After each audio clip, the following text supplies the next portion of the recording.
Fascist Yunus আমাদের ছাত্রছাত্রীদেরকে police বাহিনী দিয়ে সেনাবাহিনী দিয়ে আমাদেরকে গুলি করেছে।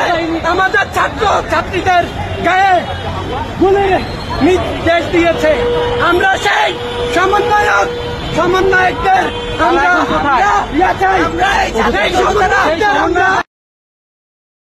ওই ইউনূসের পেটুয়া বাহিনী আমাদের দিকে এগিয়ে আসছে।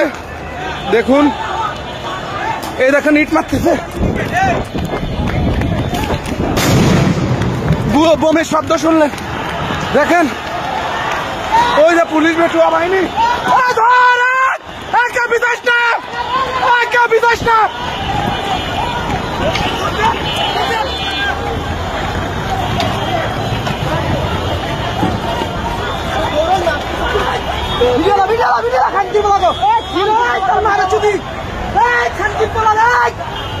শান্তির বলা আবার